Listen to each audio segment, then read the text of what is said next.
ต่อเนาะสร้างหน้า delete ต่อจากโปรเจกต์แล้วนี่สร้างไฟล์ใหม่ขึ้นมาใส่ว่า delete.php เนาะ delete.php จะเฮ็ดอีกอย่างแดในนี่เนาะในนี่ก็จะบ่มีอย่างไรก็จะรับค่าอันนั้นอันนี้มาเล็กๆน้อยๆเนาะก็อันเก่าเฮานี่แหละบ่ได้มีอย่างทำการ copy มา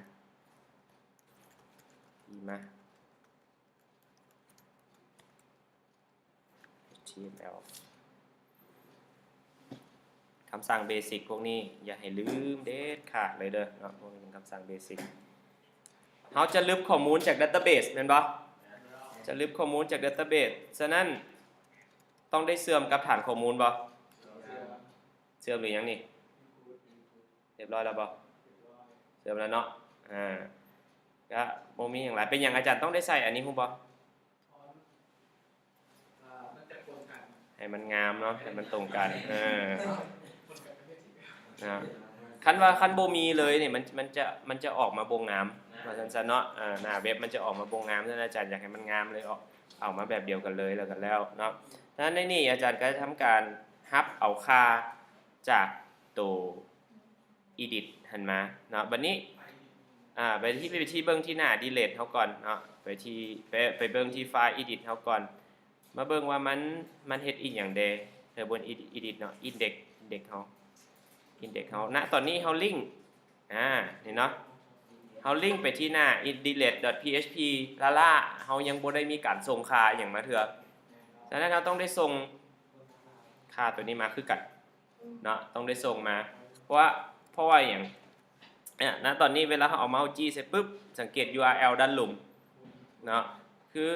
ยังบ่บอกเลยว่าไปหา user ผู้ใดเป็นตัว URL ด้านหลุมแต่ว่า delete.php เห็นบ่นั้นเราก็ต้องได้ใส่โค้ดเข้าไปก็คือusername นะเท่ากับนะอันเดียวกันเลย echo row username จุดอันเดียวกันเลยนะเดี๋ยวจะลองไป refresh หน้าเว็บบัดนึง URL ส่งมาหรือยัง ID username เนาะส่งมาแล้วเป็นอย่างต้องเอา username ฮู้บ่เป็น primary key ถูกต้องนะเพราะมันเป็น primary key เฮาย้อนกลับไปเบิ่งที่ database เฮาก็ได้สังเกตอาจารย์เข้า URL อาจารย์พิมพ์จังซี่เอา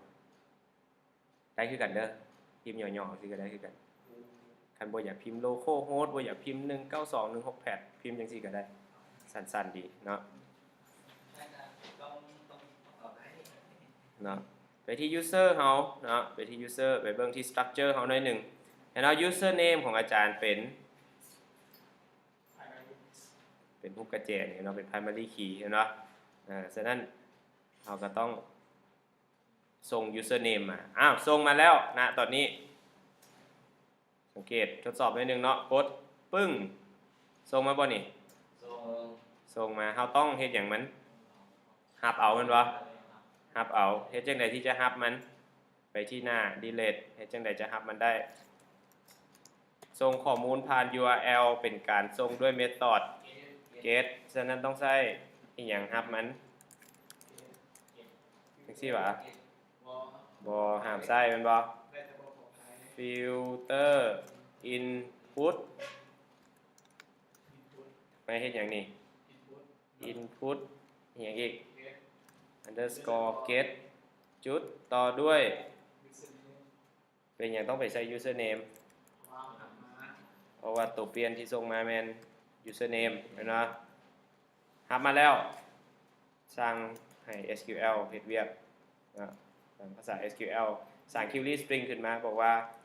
คำสั่ง delete เนาะเดี๋ยวไปเบิ่งที่หน้าเว็บหน่อยนึงเดี๋ยวพาเบิ่งเนาะหมวดของ SQL เนาะdelete delete มี delete เป็นคำสั่งที่ใช้ลึบ record ในตารางอาจารย์มีไว้เมื่อระบบเรียนเนาะเช่นกันกับคำสั่งอัปเดตเนาะซึ่งคำสั่ง delete นี่ต้องใช้เงื่อนไขเข้าในการกำหนดก็คือ where เพื่อ พื่อกำหนดห้องที่ต้องการลบบ่ดังแล้วทุกๆ record จะถูกลบออกจากตารางถ้าเจ้าใช้แต่ว่า delete from customer ละไปหมดเลยบ่มีอีหยังเหลือเลยเนาะฉะนั้นต้องได้กำหนดแว่อีหยังสักอย่างนึงเท่าอีหยังสักอย่างนึงเนาะคือในนี้เฮาบ่แม่น customer แต่ของเฮาแม่น username แม่นบ่เท่ากับ username ที่ถูกส่งมาแม่นบ่ฉะนั้นเฮาก็ประยุกต์ใช้คำสั่งตัวนี้ก็กลายเป็น delete from users เนาะ where username เท่ากับขีดหัวบ่เป็นยังต้องขีดมันเป็นตัวเอามันเก็บเป็นอินเป็นภาษาเก็บเป็นภาษาจะเก็บเป็นภาษาส่งซื้อมาปะนั้นเก็บอย่างซั่นก็ต้องวาชาตัวusername สิ้นสุดคำสั่งลบจากตาราง user บอนที่ username มีค่าเท่ากับอันนี้เนาะเฮ็ดจังได๋จะสร้างให้มันเฮ็ดเวียกได้เป็นที่ซอหรือว่า RS สร้างคิวรี่นะRS จังซั่นก็ได้อาจารย์เขียนย่อเลยมา SQLi query SQL con SQL เนาะ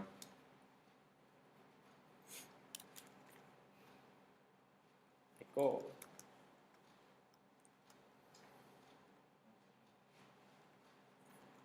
delete โอเค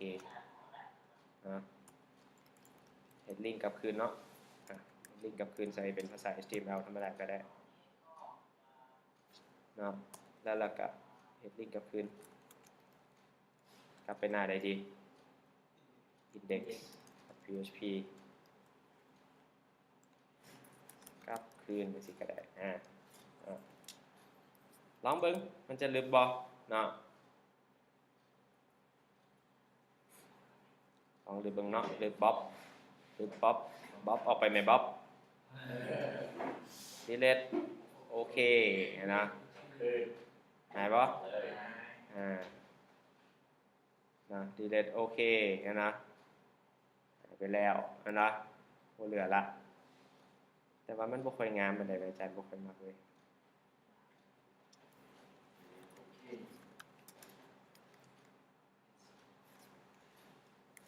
คือสิงามกว่าคือก่อนเนาะลืมหมดเลยมึงดู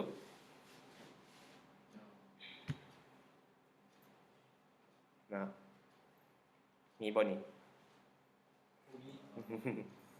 มีอย่างละเนาะหมดแล้วเนาะนั่นคือคำสั่ง delete สิเป็นจังซั่นก็ง่ายๆบ่ได้มีหยังหลายรับค่ามารับค่าที่ต้องการลบมามันส่งผ่าน get เฮาก็รับเป็นเมธอด get นะหลังจากนั้นสร้าง query string ขึ้นมาสร้าง query string ขึ้นมา delete from user where username เท่ากับนี่นะถ้าว่ามันลบได้ echo โอเคถ้าอยากกดสอบต่อก็กดสอบบ่เป็นหยังเนาะ else echo mysqli error อันนี้ไว้เฮ็ดหยังนี่